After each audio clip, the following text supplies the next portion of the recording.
Now, Salvaner is actually a really lovely chap who regularly streams Subnautica and is behind some cool mods and great challenges for the games. He's probably not evil, but for the purpose of this video, he is our villain.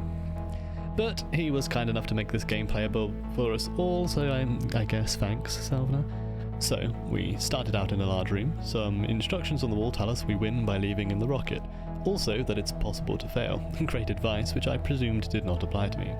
After checking the lockers, ample food and water, I identified the first puzzle. A locker blocked off by obstacles. I assumed this would require a clever glitch or thoroughly flooded base. I do know the glass roof of this base has solar panels, useless at this depth. My assumption is that the solar panels will make some kind of basket for acid mushrooms and would make the perfect flood source. Oh, there were solar panels.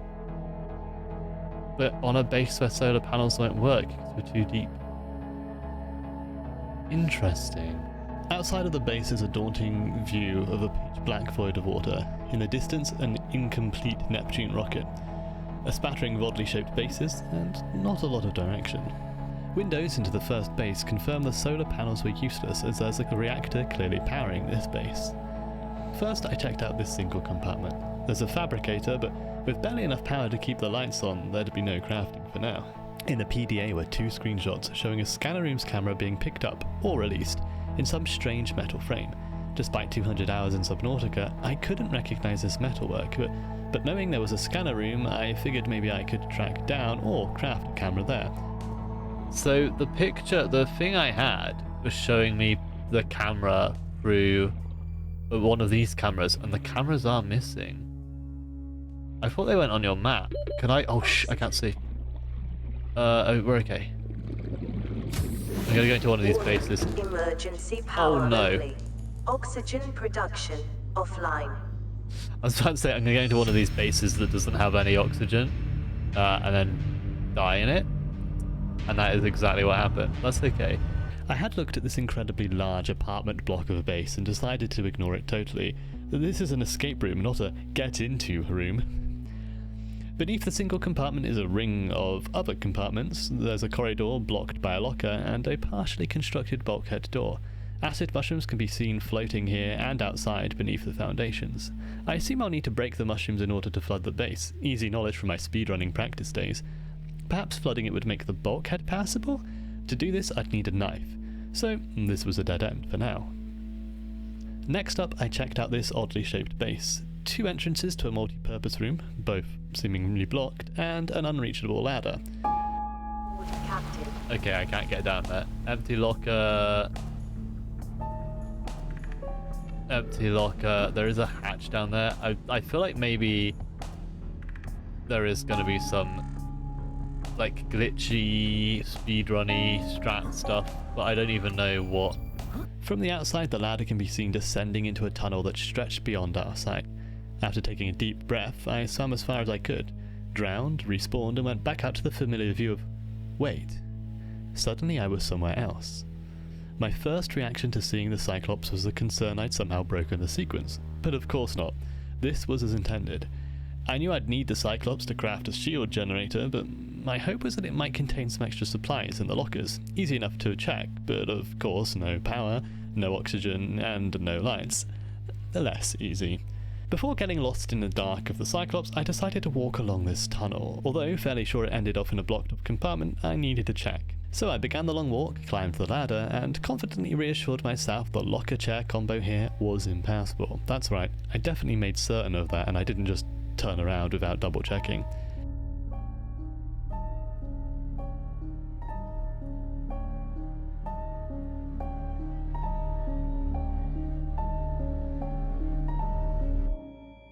So I made the long walk back, and a full minute later I was ready to tackle the Cyclops once again. After fumbling uselessly in the dark so much I had flashbacks to my teen years, I concluded the Cyclops was empty of anything but an empty power cell, which would be used for crafting the shield, and the depth module that kept it intact. For reasons unknown to anybody, I decided to remove this depth module. Despite the immediate effect of the Cyclops beginning to self-destruct, I was glad to see the emergency lighting gave me a little advantage to double-check the lockers. Until I asphyxiated.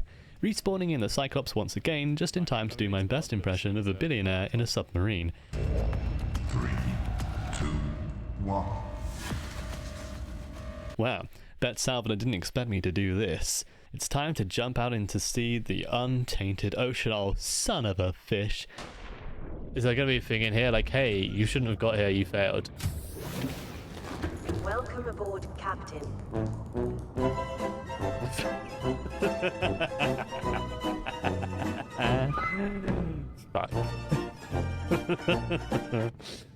I decide to start with this extra large base, a multi-story twisting maze separated by tunnels, dividing walls and alien containments. I can't help but feel Salvador made this base shortly after watching Squid Game, or a Saw movie. I entered initially through the side entrance, which is slightly more hidden. After making my way through this initial maze, I felt my heart sink as I came across the last dead end. I could pick up a carry-all, but why? I threw it in the generously provided carry-all disposal facilities, then had an instant regret that I'd need this to climb up something, or to clip through a coffee machine. Well, too late. I made my way out, confirming on the journey once again that the chairs and lockers were impassable obstacles. I think we came in maybe that entrance. So we definitely know the chair locker combo is just a absolute hard stop. Entering the top hatch, I was delighted to find that despite many twists and turns, this wasn't too difficult to navigate. Along the path, we came across a bioreactor. With only free power, it was clear that this connected to the fabricated compartment we'd found earlier, so we'd need to power it up somehow. I'd already seen a bladderfish and stalker in the alien containments, but fairly confident we'd need them both. I never considered them for fuel. Eventually discovered blood kelp, and finally renewable, a safe energy. Also in the maze, I picked up silicon rubber and a nuclear fuel rod, so I'd need to be on the lookout for a reactor somewhere. I figured that the odd row of single compartments leading away from the scanner room might lead to a power source for it, and with the reactor rod, this seems even more likely. After several attempts in which I drowned just as I entered the compartment, I realised some mechanic must prevent me from respawning in this base. Presumably it's the last or first hatch placed, which would also explain the layout of the long Cyclops base, the mechanic that clearly Salvador understands that I just can't be bothered to learn. So, despite my concerns that the rubber might be needed for a knife later in order to cut open acid mushrooms, I craft an air bladder to extend the swim time. Even with the air bladder, I'm not able to get any further than this base. Oxygen. This doesn't feel like enough stuff. Oh, really? How?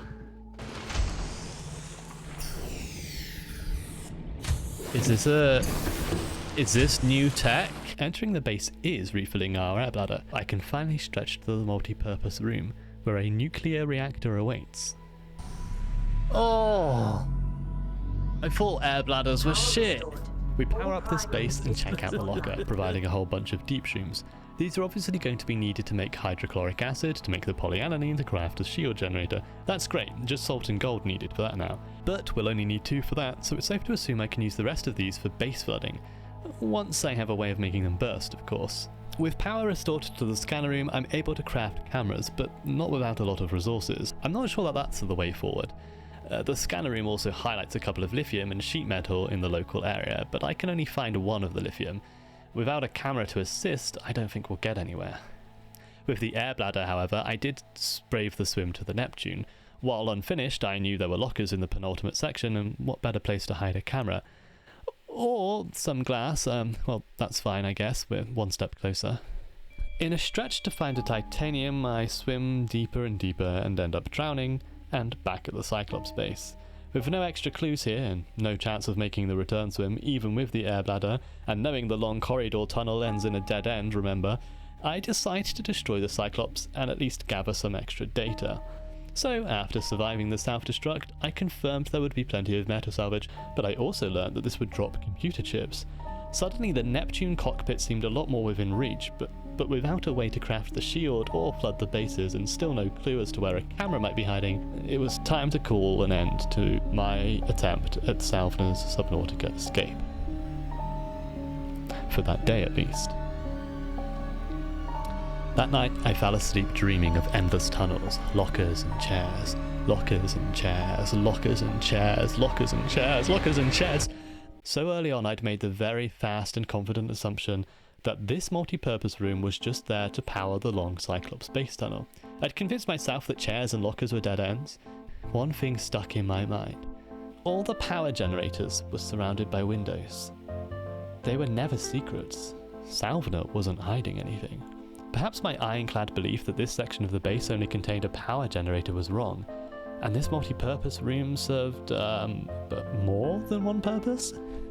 There's a chair on the side of this locker, and now we're going to the multi-purpose room that I said was just a power supply, and there's no power supply here. With the camera in our possession, I was finally able to proceed. Popping the first set of mushrooms was easy. Not only did this give us a flooding base, but the acid mushrooms also destroyed the internal locker completely, something I had no idea could happen in the game. Through this base, and a power cell was ours. One last flood to go. I used the special solar panel cradle that I had identified immediately, and I prepared my deep mushrooms. I placed the camera and repeated our base-busting, mushroom-bursting trick. A quick swim back to the now flooding base to discover... oh shit. Now, I don't know if the glass roof is impervious to acid, and perhaps the 4 enameled glass in its recipe is a clue, and the solar panel basket was just a cheeky red herring from Savna, or if I just placed the acid mushrooms badly. But either way, I was out of luck. I tried ramming the camera into the base a few times to spring a leak, to no avail, and so it was time to reload the game. This time setting my mushrooms by the compartment, finally my speedrunning practice amounting to something. A quick rest in the bed to speed up the flooding, and I was in the locker. After all our trials, I was awarded with the polyalenine. I was ready to go. We tripped to the Cyclops, crafted the shield, blew up the ship, looted the wreckage, and returned home. Now time to juggle with the Stalker.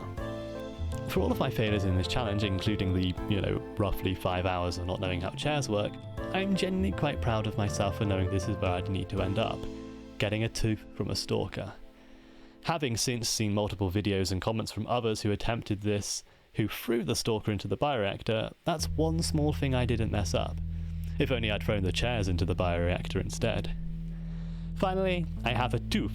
With a tooth, I can make the glass we found earlier into acid-proof enameled glass, in case we hit any acid mushrooms as we leave the atmosphere. It's time to assemble the rocket. Fortunately, being underwater means we don't need to wait for the lift to finish constructing and we can hop straight into the doors. As I prepare for our final voyage, I fill a time capsule with the incredibly useless seed, and we're out. Cool.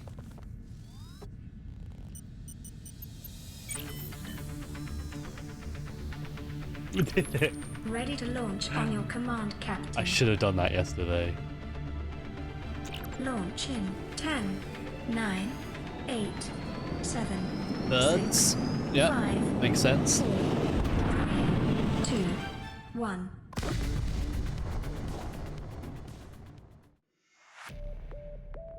Oh! That was brilliant. That was absolutely...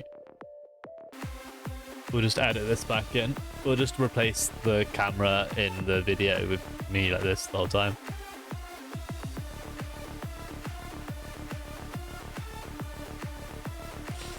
Oh, wow. Incredible work there by me. But mostly by Salvador, who just did something amazing there. That's so good. So why did he use a coffee machine? Was that to kind of trick you into thinking you could do something with the coffee machine? I did actually try this during the 5 hours of streaming this challenge, but it didn't work. But yeah, it turns out I actually have the ability to do that glitch. Why was there a plant? Why was there a seed? Why was there a seed next to the bioreactor that you couldn't even use? Who did this? That was very cool. Brilliant.